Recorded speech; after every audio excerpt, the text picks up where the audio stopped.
Good evening friends, हमारे YouTube channel era group academy में आपका स्वागत है। वीडियो स्टार्ट करने से पहले आपसे एक रिक्वेस्ट है कि कृपया हमारे YouTube channel era group academy को ज़्यादा से ज़्यादा लाइक, शेयर और सब्सक्राइब कीजिए। आइए वीडियो स्टार्ट करते हैं। पिछले वीडियो में पार्ट 10 में आपने स्टडी किया था कि कैरियोकाइनेसिस की 4 स्टेजेस होती हैं: प्रोफेज, मेटाफेज, एनाफेज और टीलोफेज। आइए स्टार्ट करते हैं प्रोफेज से। Prophase is the first stage of the karyokinesis of mitosis, follows the S and G2 phase of interphase. Prophase जो है कैरियोकाइनेसिस, जो माइटोसिस में जो कैरियोकाइनेसिस होती है कि केंद्रक के विभाजन की प्रक्रिया होती है, उसकी पहली स्टेज है और ये एस और G2 फेज को फॉलो करती हुई, जो इंटरफेज में एस और G2 फेज अवस्थाएं होती हैं उनके बाद ये प्रारंभ होती है। In the S and G2 phases the new DNA molecules formed are not distinct but intertwined. S और G2 फेज में जो नया DNA मॉलिक्यूल फॉर्म जो बनता है वो भिन्न नहीं होता है, लेकिन जो है उनके बीच में ही उलझा हुआ होता है। Prophase is marked by the initiation of condensation of chromosome material. Chromosome जो प्रोफेज जो होती है उसको हम मार्क कर सकते हैं, उसको पहचान सकते हैं। Initiation of condensation of chromosome material, क्योंकि इस प्रोफेज स्टेज में जो क्रोमोसोम का कंडेंसेशन होता है वो उसका जो है प्रारंभ होता है। The chromosomal material becomes untangled during the process of chromosome condensation. The chromosome which had undergone duplication during S phase of interphase now beginning to move towards the opposite poles of the cell. The centrosome which had undergone duplication, way centrosome जो कि S और S phase में duplication में क्रिया में करते हैं, वे अब जो होता है प्रोफेज के दौरान मूव करने लगते हैं अपोजिट पोल्स की ओर, विपरीत ध्रुवों की ओर। The completion of prophase can thus be marked by the following characteristic events. जो प्रोफेज स्टेज होती है उसकी कंप्लीशन या पूर्ण होने को हम निम्न लक्षणों से जो है हम पहचान सकते हैं कि प्रोफेज कंप्लीट हो गई है। पहला है chromosomal material condense to form compact mitotic chromosomes. जो क्रोमोसोमल मटेरियल होता है वो कंडेंस हो जाता है जिससे कि कॉम्पैक्ट माइटोटिक क्रोमोसोम प्राप्त होते हैं। Chromosomes are seen to be composed of 2 chromatids attached together at the centromere. इस स्टेज में जो क्रोमोसोम्स देखे जाते हैं 2 क्रोमेटिड के बने हुए देखे जाते हैं जो कि एक दूसरे से सेंट्रोमियर पे अटैच होते हैं। Next point, centrosome which has undergone duplication during interphase begins to move towards opposite pole of the cell. वे सेंट्रोसोम जो कि डुप्लीकेशन की प्रोसेस में गए हुए होते हैं इंटरफेज अवस्था में, वे इस वक्त प्रोफेज के समय वो जो होते हैं सेंट्रोसोम वो अपोजिट पोल की ओर मूवमेंट चालू कर देते हैं। Each centrosome radiates out microtubules called asters. प्रत्येक क्रोमोसोम से रेडिएशन की जो स्ट्रक्चर डेवलप होते हैं जिन्हें एस्टर कहते हैं। The 2 aster together with spindle fibre form mitotic apparatus. 2 asters जो होते हैं वे स्पिंडल फाइबर के साथ में मिलकर माइटोटिक एपरेटस का निर्माण करते हैं।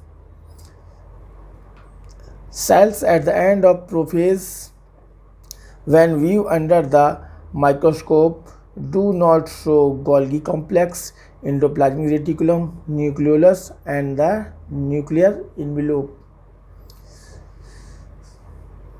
At the end of the prophase के एंड में जब हम सेल्स को देखते हैं माइक्रोस्कोप से, तो हमें Golgi complex, endoplasmic reticulum, nucleolus और न्यूक्लियर एनवेलोप नहीं दिखाई देती है।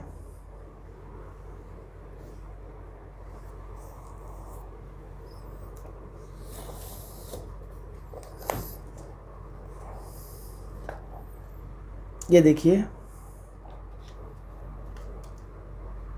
ये अर्ली प्रोफेज स्टेज है और ये लेट प्रोफेज। क्रोमोसोम जो होते हैं वो अपोजिट पोल्स की ओर मूवमेंट करने लगते हैं।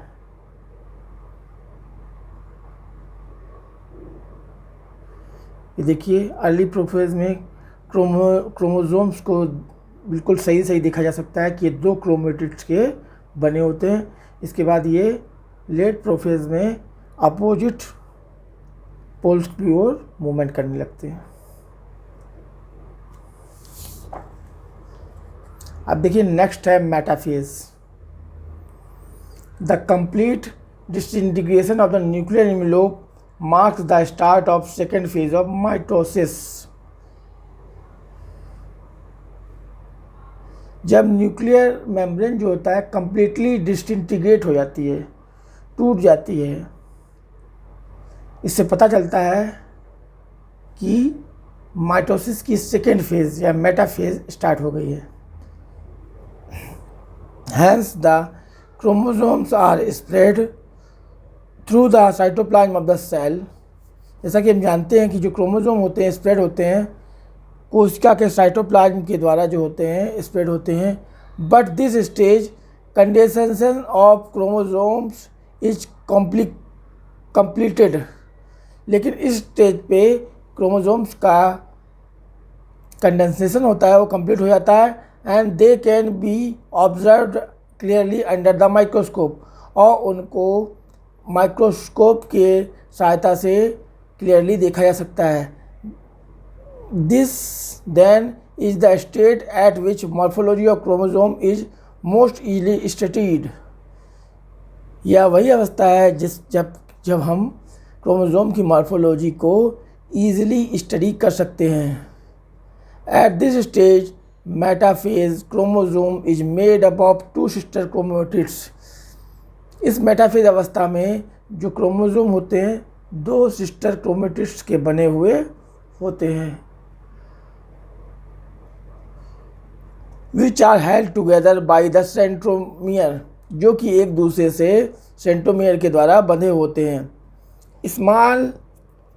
Small disc shaped structure at the surface of the centromere are called kinetochore.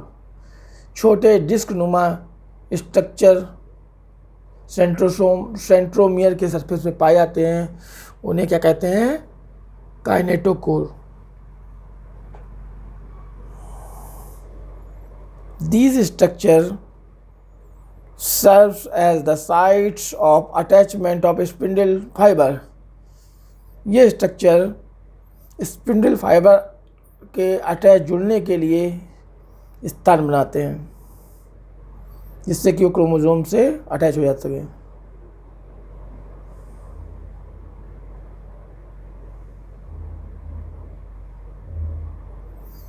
The metaphase is characterized by all the chromosomes coming to lie at the equator with one chromatid of each chromosome। The metaphase अवस्था में सभी chromosome आते हैं और इकट्ठे हो जाते हैं बिल्कुल बीचों बीच में, जिससे कि उनका एक क्रोमोसोम जो होता है, एक क्रोमेटिड होता है प्रत्येक क्रोमोसोम का, वो अपने काइनेटोकोर की सहायता से स्पिंडल फाइबर से अटैच हो जाता है।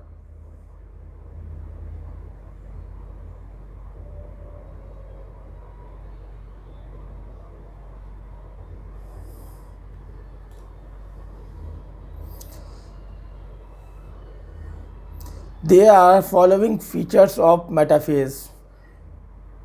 जो मेन फीचर हैं मेटाफेज के इस प्रकार हैं। Spindle fibre attach to kinetochore of chromosome. इस स्टेज में जो स्पिंडल फाइबर होते हैं क्रोमोसोम के काइनेटिक कोर से अटैच हो जाते हैं। Chromosomes are move to spindle equator and get aligned along metaphase plate through spindle fiber to both poles। Chromosome जो होते हैं स्पिंडल इक्वेटर की ओर मूव करते हैं और मेटाफेज की सहायता से जुड़ जाते हैं, दोनों ध्रुवों से स्पिंडल फाइबर की सहायता से जुड़ जाते हैं। नेक्स्ट है एनाफेज।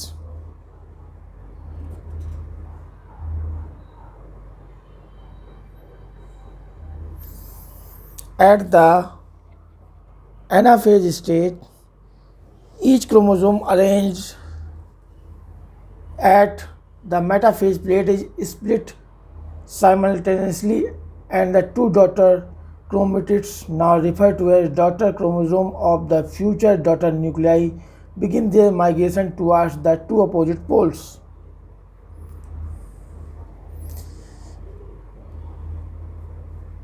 जो भी क्रोमोसोम होते हैं जो कि मेटाफेज प्लेट से अरेंज होते हैं वो स्प्लिट हो जाते हैं और उसी वक्त जो डॉटर क्रोमेटिड्स होते हैं जिन्हें कि हम daughter chromosome of the future daughter nuclei कहते हैं, वे अपना movement they begin their movements towards the opposite pole, वो अपोजिट पोल की ओर अपना मूवमेंट स्टार्ट कर देते हैं।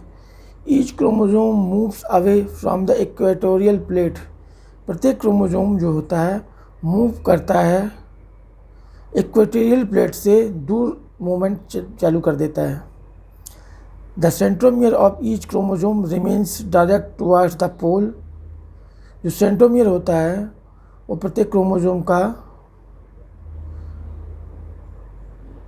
पोल की ओर होता है।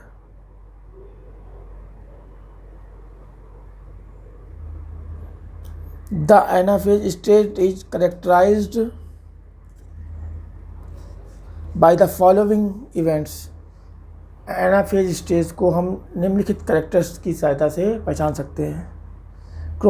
Centromeres split and chromatids separate. Centromere split हो जाते हैं और क्रोमेटिड्स सेपरेट हो जाते हैं। Chromatids move to opposite pole. Chromatids जो होते हैं अपोजिट पोल की ओर मूवमेंट चालू कर देते हैं।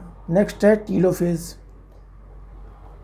Eight the beginning of the final stage of karyokinesis, that is telophase, the chromosome that have reached their respective poles decondense and lose their individuality।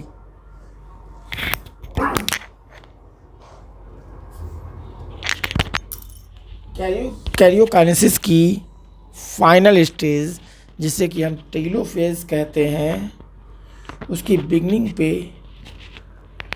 जो chromosome होते हैं जो कि अपने पोल पे पहुंच चुके होते हैं वे कंडेंस हो जाते हैं और अपनी इंडिविजुअलिटी को खो देते हैं।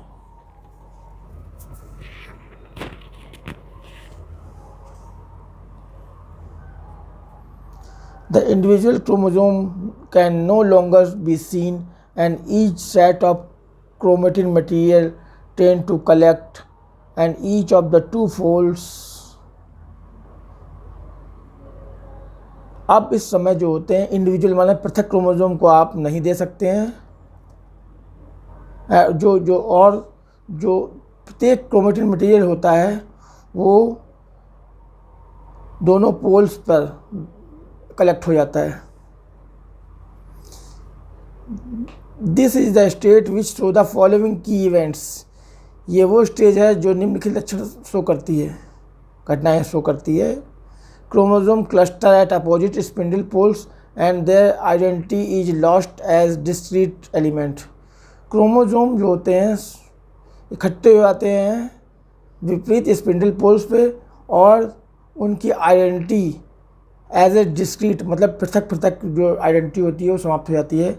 Nuclear envelope develops around the chromosome cluster at each pole forming two daughter nuclei. जो न्यूक्लियर इनवलोप होती है वो डेवलप हो जाती है प्रत्येक क्रोमोसोम क्लस्टर के चारों ओर प्रत्येक ध्रुव पर, जिससे कि 2 डॉटर न्यूक्लियाई बनती हैं। Nucleolus, Golgi complex and endoplasmic reticulum reforms. Nucleolus, Golgi complex और एंडोप्लाज्मिक रेटिकुलम रीफॉर्म्स फिर से बन जाती है।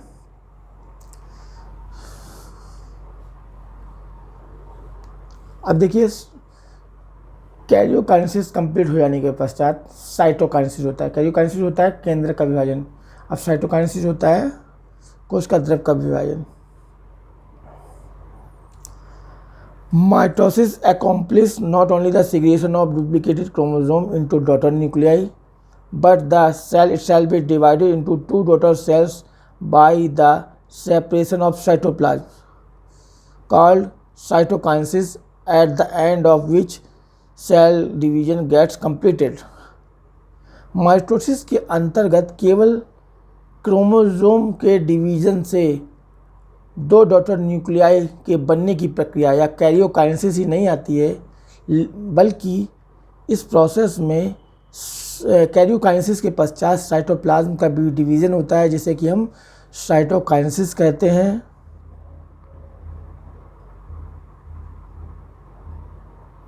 इसके पश्चात ही जो होता है डिवीज़न, जो होता है सेल डिवीज़न कंप्लीट होता है।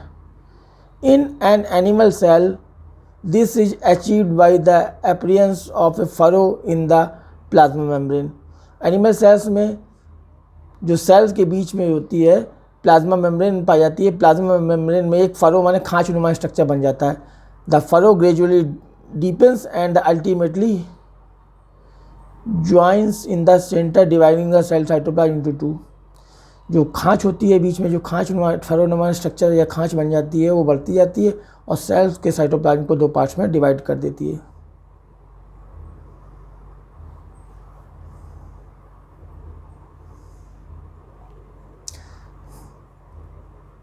नेक्स्ट पार्ट है सिग्निफिकेंस ऑफ माइटोसिस। माइटोसिस का significance. Mitosis or the equitotional division is usually restricted to the diploid cell only. Mitosis या जिसे इक्वेशनल डिवीज़न कहते हैं, क्योंकि इसके पश्चात जो होता है नई डॉटर सेल्स में क्रोमोसोम की संख्या जो होती है मदर सेल्स के बराबर हो रहती है, इसीलिए इसे इक्वेशनल डिवीज़न कहते हैं। माइटोसिस और इक्वेशनल डिवीजन इज यूजली सामान्य तौर पर रिस्ट्रिक्टेड होती है डिप्लॉयड सेल्स में। However in some lower plants and in some social insect haploid cells also divide by mitosis. जबकि कुछ लोअर प्लांट्स और कुछ सोशल इंसेक्ट्स में हैप्लॉयड सेल्स माइटोसिस से डिवाइड होती हैं। It is very essential to understand the significance of the division in the life of an organism. यह बहुत इसेंशियल होता है to understand the significance of the division in the life of in organism. यह division जो होता है किसी जीव के जीवन में इसका बहुत अधिक महत्व होता है। Mitosis usually results in the production of diploid daughter cells with identical genetic complements। Mitosis सामान्यतः इसके पश्चात जो डॉटर सेल्स होती हैं वो डिप्लॉयड होती हैं।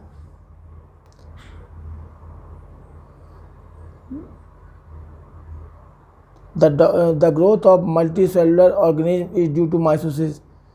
जो मल्टीसेलुलर ऑर्गेनिज्म की जो ग्रोथ होती है वो माइटोसिस के कारण होती है।